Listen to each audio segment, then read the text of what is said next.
From Kansas State University, this is Agriculture Today.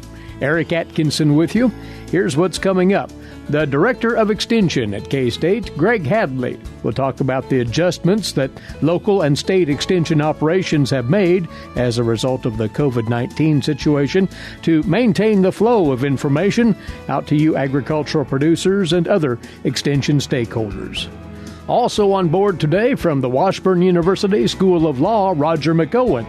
He'll talk about maintaining good farm and ranch estate planning, even as the Tax Reform Act of a couple of years back greatly expanded the exemptions to estate taxation.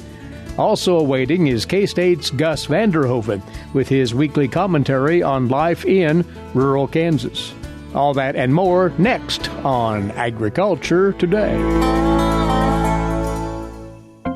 Make hand washing a healthy habit everywhere you go. Wash your hands with soap and water for at least 20 seconds, especially after going to the bathroom, before, during, and after preparing food, and before eating. If soap and water aren't available, use a hand sanitizer that has at least 60% alcohol. Life is better with clean hands. A message from the Centers for Disease Control and Prevention. You're listening to Agriculture Today. As always, thanks for tuning in. Well, as you know, everybody has been impacted to whatever degree by the coronavirus situation, and no exception to that would be the Cooperative Extension Service out of Kansas State University. And that's of course, great interest to agricultural folk out there. Gregg Hadley is along with us via video chat, the Director of Extension at K-State. Gregg, might just take a step back to when it became evident that Extension was going to have to change its mode of operation in the wake of the burgeoning coronavirus situation. Yeah, when we started looking at the situation, we knew that there was going to have to be changes made. We are a cooperative extension system that is very used to, very good at, and prefer face-to-face contact with the people that we serve. But under this COVID-19 threat, we just had to realize that we weren't going to be able to do the face-to-face interactions. And that caused a whole host of situations there. For example, during these early spring months, lots of times you have tagging for animals for 4-H and weigh-ins, and you have your spring extension programs going on, project days, those sort of things. And so we had to really think about, okay, how are we going to do these things and move forward and still provide all the great information that the university has to the people of Kansas in different ways. Let's break this down a bit, if we might, Gregg, and talk first about the adjustments that have been made at the local extension levels. And to point out, because of the structure of extension, there is some county discretion on how things will operate locally, is there not? Yes. So at the campus level, we have basically said we're not going to be doing face-to-face workshops, that sort of thing.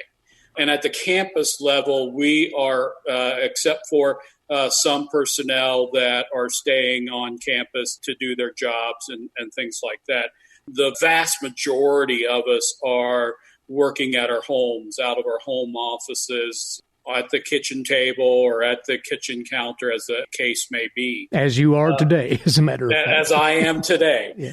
But the local units, we share governance of the local units with an elected board. And then there's also the county officials that govern the opening and closing of official county offices and so on and so forth. And so some of our local offices are closed, just like campus is. There may be a worker there. There may not be a worker there. However, the fact that the physical building is closed does not mean that we have ceased extension operations. And so if anybody is wanting service from their local extension office, they should still contact that extension office or use their personal contacts with their agents and so on and so forth and ask about that service.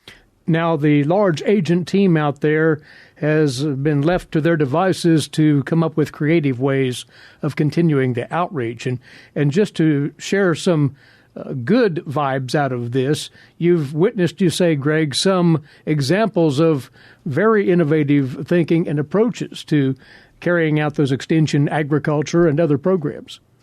Yes. Just the other day we had I will term it as a very experienced agent, longtime educator in the Southeast who did a burned workshop using Facebook Live. Prior to this, I don't know if that agent would have even considered that because he is a face-to-face type of individual and has always worked that way. But in heart of hearts, an extension professional is going to do what they have to in order to educate the public. And so got to commend this individual for stepping up out of his comfort zone and moving forward and doing an excellent job doing it. There's also some other things that I've seen that I've been really, really impressed with. The Post-Rock District did an excellent video concerning, how to go to grocery stores and be thinking about getting nutritious things and buying them in realistic quantities while you still keep safe and help preserve the safety of others too. And so lots of activities like that are going on right now. Greg, want to speak to a specific here, again, at the local level, and that is one of the keystone events for Extension every year locally is the county fair. The hope had been that this situation would clarify soon enough that those could go on as scheduled, but are those in limbo now in a general sense? What's your take on that? Well, the county fairs, first off, we do not control county fairs. Right. So there is a county fair board that decides about how to move forward with those. So I'm sure that they will be consulting with their county public health officials with regards to what to do there. What I've been trying to tell people who are actively involved with our fairs and things like that, especially since we have a major component of fairs, and that is all the 4-H programming that goes on there, that we should first hope that the fairs go on as normal and then everything is okay. But we need to be thinking of backup activities. For example, if the fair does not go on, could we have a virtual fair where 4-Hers can still exhibit their projects, maybe on a website or whatever, and still give that 4-Her a capstone event to look forward to this summer? All of these things are still evolving, though, is your point. Very much works in progress. The work is in process, yes. Any other adjustments, Greg, that you perceive that Extension might be needing to take on if this situation persists for not just weeks, but months? As we keep on moving forward, I think what's going to happen is you're going to see more and more creativity as far as getting information out there. The thing that I see is moving forward is that we'll just keep getting better and better and better at these things. And we'll know what education topics can be delivered in what I call a digital extension format and what extension activities do not work so well. And as we evolve and get used to this, we may see, once this is all over, some activities that go back to normal, be face-to-face contact, and that will work out really well. And then there'll be other things that, hey, this really worked well with technology, and why don't we just continue to do this? And so, I think that as with any crisis, you look for the opportunity to improve your service to the people of Kansas. Before this all happened, we in Extension were looking at the younger demographic and looking at the situation that they're not really into face-to-face workshops and all that, and they want to get as much information as they can from their cell phone. This crisis has actually made us think about doing things in that manner. And so we would if we have a younger demographic, we will now be skilled to be able to reach out to that younger demographic using these digital extension technologies. And the last thing, if folks weren't aware that their local extension office is still conducting business, they can find out more about exactly how that extension office and its personnel are reaching out with the latest information via the local website, Gregg? I think that's the best way to go about it. And they can reach the local website by going to www.ksre.k-state.edu and then click on the local county and district offices tab. And there is a map right there, interactive, where you can click on the county or district, taking you directly to those localized websites. But if they'd like to still contact one-to-one their local agent, be it agriculture, 4-H, family, consumer sciences, community vitality, they can still do so. Those channels remain open in a variety of ways. Yeah, a lot of times our educational moments, so to speak, come from one-on-one conversations. And while we cannot do that in this situation, those one-on-one conversations can still go on by contacting their local agent that they're interested in talking to and either calling them up on the phone or else sending an email, or maybe even the agent sets up a Zoom discussion to talk to that individual. And in fact, those agents embrace those opportunities. Oh, they sure do. They sure do. I wouldn't be a bit surprised to see many of our agents giving people they serve some phone calls just to say, hey, how are you doing, and is there anything I can do for you? Well, Gregg, keep up the good work, you and your colleagues, in helping guide Extension through these previously unnavigated waters. And we are looking forward to seeing what happens on the other side, as well as how we get there from here. We appreciate your time. Many thanks to you. Right. Thank you, Eric. Gregg Hadley, the Director of Extension at Kansas State University, with an update on Extension status amid the COVID-19 circumstances. And we'll be back with more on Agriculture Today. A social distancing tip. Keeping your distance from others is important in slowing the spread of coronavirus. So here are some fun things to do alone. Read a book, take a walk, unpack your suitcase from that trip you took last September, paint a self-portrait, catch up on a TV series, do a puzzle. Remember, we should all stay home to lower the risk for everyone. For more info, visit coronavirus.gov. Let's all do our part, because we're all #AloneTogether. Brought to you by the Ad Council. We're back now on Agriculture Today, and in touch once again with Professor of Agricultural Law and Taxation out of the Washburn University School of Law, Roger McEowen.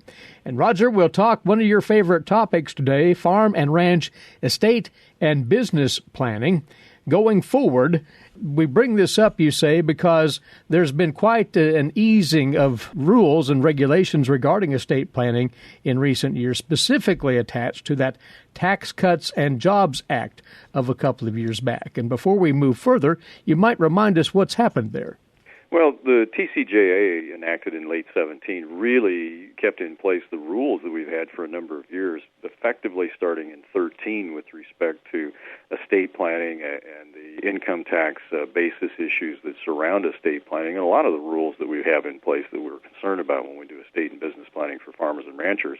And what that means is that the high level of the exemption equivalent of the unified credit for federal estate and gift tax purposes continues.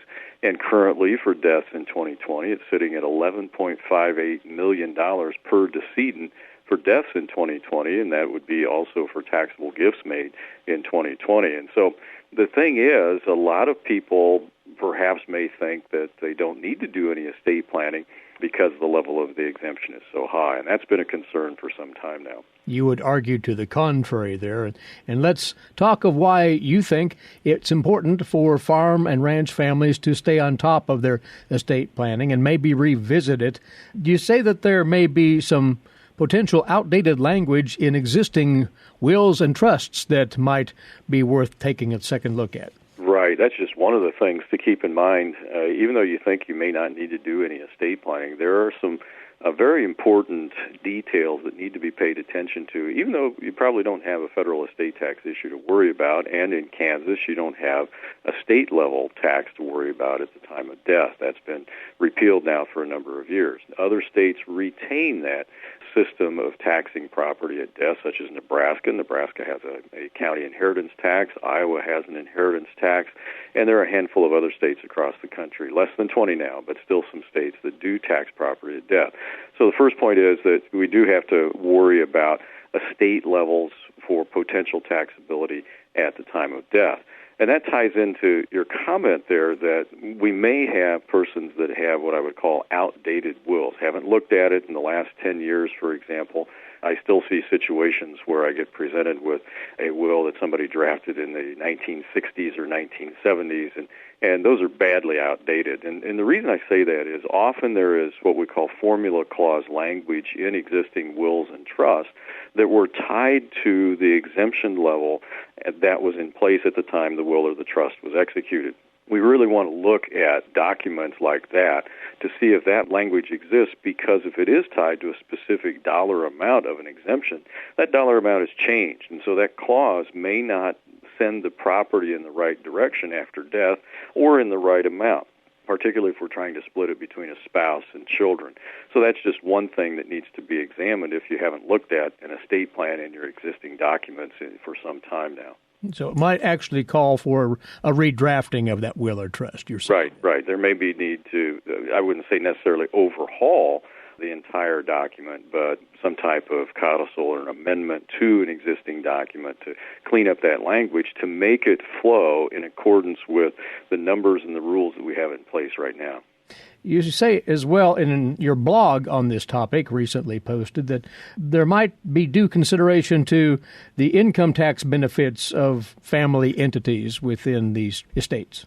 Right. One of the major rules that did not change under TCJA, and didn't change back when we had the prior overhaul effective for years after 2012, and that is for property included in a decedent's estate, you get a basis increase equal to the fair market value of that property at the date of death. Now, of course, property values can decline over time, and so there may be a basis decrease, but most often it's a basis increase. You get a fair market value date of death basis. That's very important to us now. And so with the exemption levels being very high for the vast majority of people, including farmers and ranchers, we want to have that property included in the estate at death so that it does get a basis increase in the hands of the heirs. And so usually we're not talking about making gifts unless you have very large values. If you're up above, obviously, about $11.5 million or $23 million for a married couple, then we start looking at entities and creating minority interests in entities and trying to make sure that we have values at date of death that are under that applicable exclusion amount. And there are income tax considerations in doing all of that, too, in terms of the structuring, the way that the interests in the business are going to flow. And that really points out that for many farmers and ranchers, it is a family business. They may have, a good proportion do have someone for the next generation that they want to take over the business. And so we want to try to structure the operation, perhaps in more than one single entity, to move interest to the next generation and simultaneously separate out management and control, which the on-farm heirs want, from the income stream, which the off-farm heirs will want. And we often do that through entities with associated income tax concerns as we're doing that.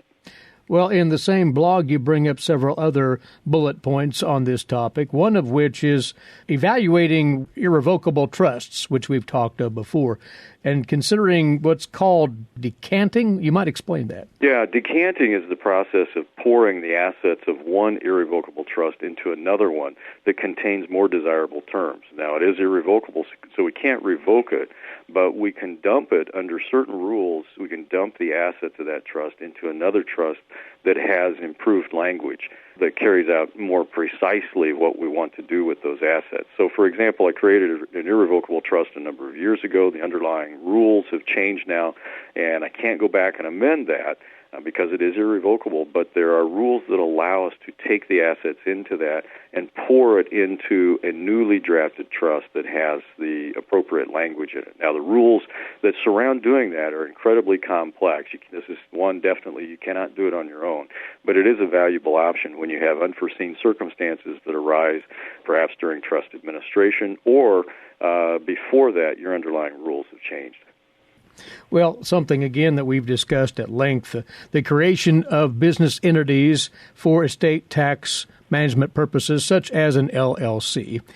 Now that the rules have been relaxed on estates, this is no time yet to abandon those, you say? No. For most people, we're not going to want to dismantle those just simply because estate tax is no longer a problem. I think it might be a good idea for many people to actually cause inclusion of the FLP interest in the estate.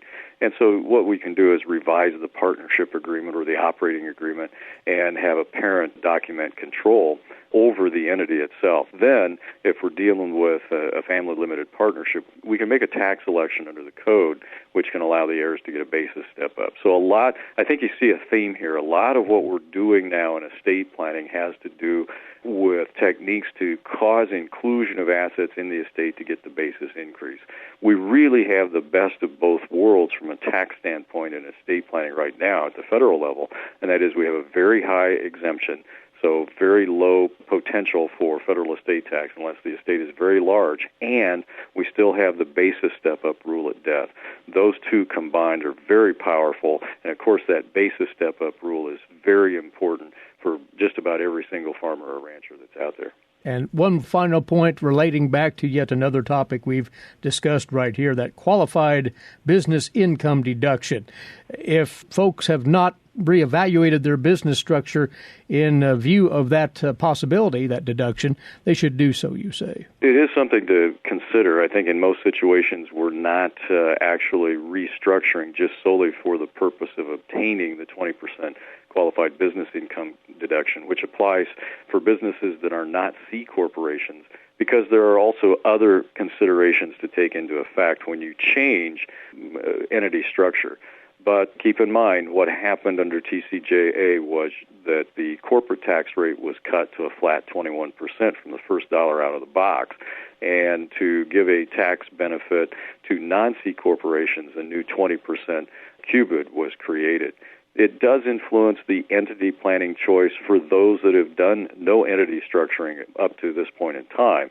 Yes, it is a major consideration. For those that have existing structures, we want to take a look at their structure to see if it might be beneficial to switch because of the deduction. But that depends on a lot of things. The income flow, whether the income amount, your net income, whether you have employees, whether you have what's known as qualified property, whether you have qualified wages, a whole host of things, and then also self-employment tax, what would happen there to you. I would say with existing structures, if you're thinking about a change, you need to see your practitioner and have them give you a full evaluation of this. But for most people with existing structures, they're probably going to stay the way they are and won't change just for the QBID. There'll be other reasons that they would change. Well, you've a number of other thoughts on this captured in that aforementioned blog that Roger maintains at washburnlaw.edu/WALTR on maintaining your momentum in your farm and ranch, estate, and business planning. As always, Roger, thanks for the input. Thank you, Eric. Professor of Agricultural Law and Taxation at the Washburn University School of Law, and a regular guest here in the broadcast, Roger McEowen. You're listening to Agriculture Today. When you are in need of timely, reliable, and trusted information, K-State Research and Extension is here. Whether it's organizing people, information, or resources, they have the necessary tools. Community comes first for K-State Research and Extension. For more information and to connect with your county's extension agents, visit www.ksre.k-state.edu. Coming to you from the campus of Kansas State University, this is Agriculture Today, and welcome back. Eric Atkinson here, and on now to today's agricultural news page and these headlines, courtesy in part of DTN. Well, the USDA yesterday released its annual planting intentions report. The department is expecting you producers to plant 97 million acres to corn. That's well above the range of pre-report expectations, and if realized, it would be the highest acreage to corn since 2012. The planted acreage is expected to be higher than last year in 38 of the 48 reporting states. Now, the USDA did survey producers during the first 2 weeks of the month of March. That was the same time at which Saudi Arabia and Russia's oil dispute shook global markets, including ethanol. More on that angle in just a second. Soybean acreage expected to be around 83.5 million acres. That was toward the low end of pre-report expectations. Compared to last year, planting intentions are up or unchanged for beans in 22 of the 29 reporting states. Large increases anticipated in Kansas, Illinois, Minnesota, Missouri, North and South Dakota, and other states. All wheat acreage estimated at 44.7 million acres, 1% below last year's level. That would be the lowest since record-keeping began way back in 1919. Winter wheat, 30.8 million acres, down from last year. However, even with pre-report expectations, of that total, 21 million acres planted to hard red, 5.6 to soft red winter, and 3.2 million acres to white wheat. Spring wheat acreage expected to decline 1% from last year down to 12.6 million acres. And all cotton is estimated at 13.7 million acres, down less than 1% from last year. Here in Kansas now, corn growers expect to plant 6.3 million acres, down 2% from 2019, according to the USDA. Soybean planted acreage at 5 million acres even, up 10% from last year. Winter wheat acreage seeded last fall, 6.8 million, down 1% from last year. Sorghum planting intentions, 2.8 million acres, up 8% from a year ago. Sunflower producers expected to plant 80,000 acres. That would be up 78% from 2019. And canola planted acreage at 10,000 acres, down 66% from 19. Cotton producers in Kansas expecting to plant a record high 200,000 acres. That would be up 14% from a year ago. Now, one factor that could change corn growers' planting intentions could be what's happening with the ethanol market, according to a USDA economist. Here's more from the USDA's Gary Crawford. The second highest possible planted acreage for corn since 1937, 97 million acres. That's what USDA's prospective plantings report says producers intend to plant this season. But USDA's chief economist Rob Johansson says the producer survey was done basically in late February into mid-March. Things may have changed for corn demand as COVID-19 and other problems have cut down a lot on ethanol production. Johansson told us, just in general, gasoline demand is going to be down in 2020. There will be less interstate commerce, but also much less travel by Americans this year. That will diminish their demand for motor fuels, and so as with gasoline demand, so does ethanol demand decline. And about 40% of the U.S. corn crop normally goes into ethanol. That, again, is in a so-called normal year. Gary Crawford for the U.S. Department of Agriculture, Washington. With the recent passage of the Coronavirus Aid, Relief, and Economic Security Act, which includes support for livestock producers, there have been various rumors circulating about how those payments will be calculated and distributed. Scarlett Higgins reports. It is important to note that no payment formula or timeline was included in the stimulus package. It simply designated funds to be used to provide relief for agricultural producers, including livestock producers. USDA will be developing an aid program in the weeks ahead, and KLA and National Cattlemen's Beef Association staff will be there to advise the agency on how best to target these disaster relief funds. While livestock producers are not ones to ask for government assistance, the KLA Executive Committee, NCBA officers, and several other state affiliates felt the pandemic was unprecedented and severe enough to ask Congress for disaster assistance, much like would be the case in response to a major wildfire, flood, or drought. As a result, the cattle industry requested to be part of the CARES Act to allow USDA to deliver a one-time payment to help provide relief to those that have experienced losses. KLA staff worked with Kansas State University agricultural economists to estimate the level of damage this virus has caused the cattle sector. KLA and NCBA staff then worked together to communicate this information to members of Congress to ensure an adequate amount of funding was included in the legislative package to aid livestock producers. To view an executive summary of the CARES Act, go to the coronavirus response page on www.kla.org. I'm Scarlett Hagens. And farmers are showing general concern about how the coronavirus pandemic will influence the coming crop year, their businesses in general, and even their families' health. All of this according to a current online poll conducted by DTN and data analytics company Farm Market ID. More than 69% of farmers responding don't have a prepared backup plan should they become sick with the virus themselves. When asked about the business effects of the virus, some 88% were at least somewhat worried that the issue would hurt their business. Some 56% were either very worried or extremely worried about the issue hurting business. In the recent DTN Progressive Farmer online poll held in mid-March, more than 70% of respondents said their main concern was the overall global economy. Substantially fewer were worried about their specific business success. When asked about health concerns, 84% had at least some concern that the virus would affect the health of family or friends. More than 46% were very worried to extremely worried about those health issues. And the poll included a number of questions that were exploring how farmers were changing behavior during the coronavirus issue. At least 50% had taken steps ranging from meeting less and being more careful with money expenditures.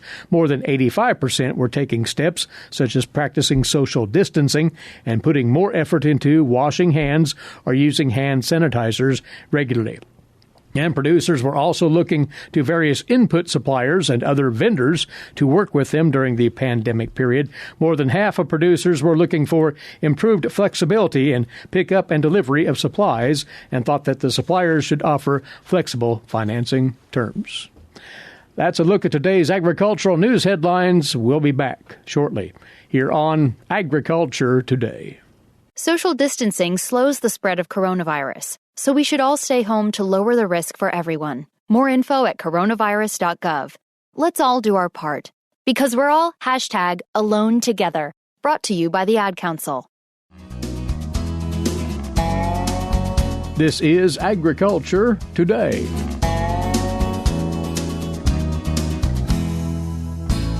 Stop, look, and listen. It goes for all the kids. They know.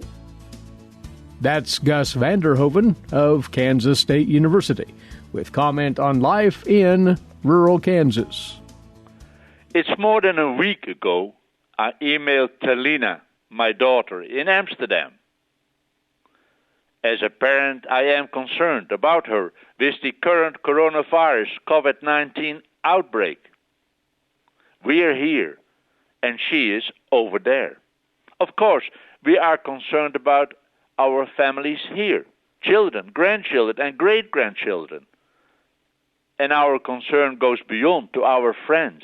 It's national, international, a world concern. Really, how small is our world?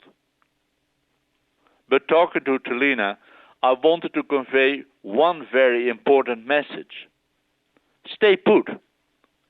Do not feel you have to rush home for the old folks. There is no need to. There's family here, and we're doing okay. Family and friends call and check in on us by phone. Jonas, our grandson, brought groceries. We keep our distance, then delivered. It's not the stiff upper lip the British are known for, but like an Aussie friend wrote regarding an upcoming college reunion of my graduation class of 56 at Hawkesbury College, Australia, reflecting on the difficult times. Our generation, grew up during World War II, and we managed, adapted as youngsters. We will get through this together, and I expect we will have our reunion in September. Of course, they grew up in Australia.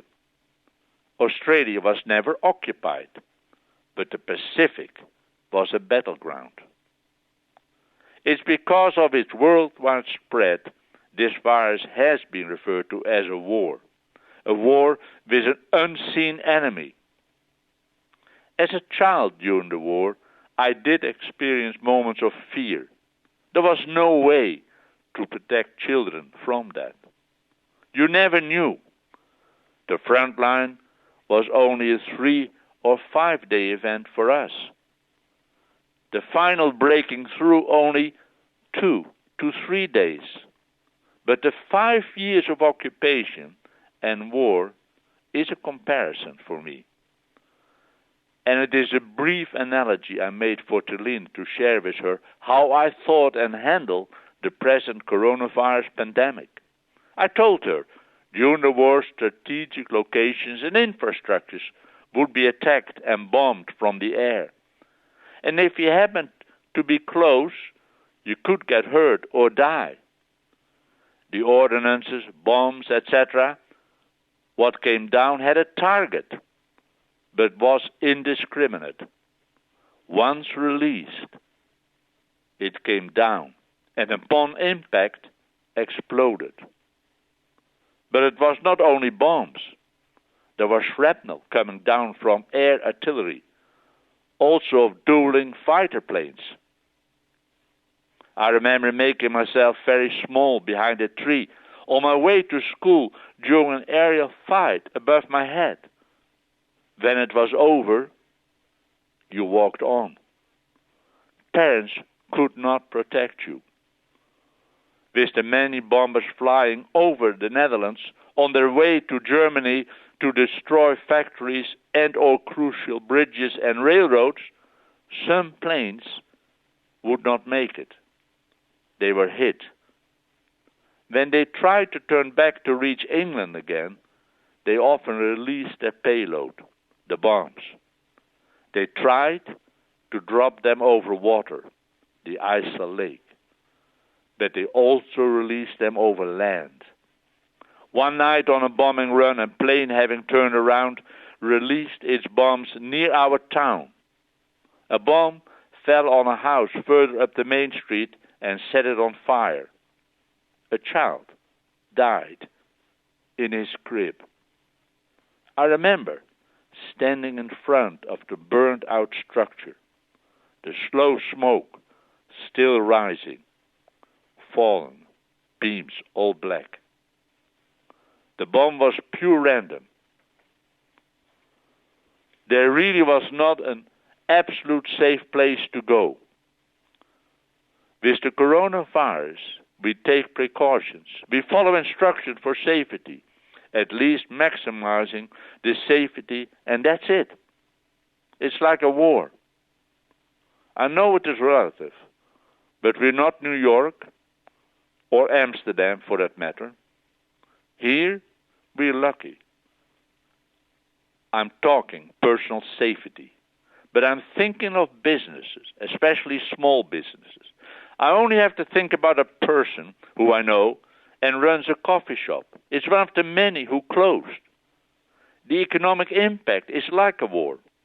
Only factories do not make war material, are not bombed, but may be forced to cut back or close. And we have to accept it. I know my daughter understood what I tried to convey. A thank you for all her love we received over the years. And a simple fact is, I love her, as I do all my children.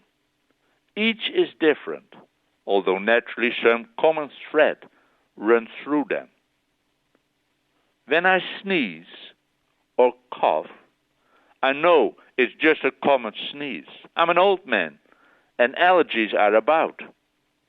It's nothing to worry about.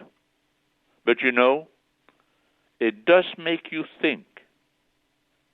And that is why I emailed my daughter and told her I love her. And yes, thank you. And that goes for all the kids. They know. Gus Vander Hoeven of Kansas State University with his weekly commentary on life in rural Kansas. And with that, our Wednesday edition comes to a close. Please rejoin us tomorrow right here, won't you? Until then, Eric Atkinson thanking you for being along with us for Agriculture Today. This is the K-State Radio Network.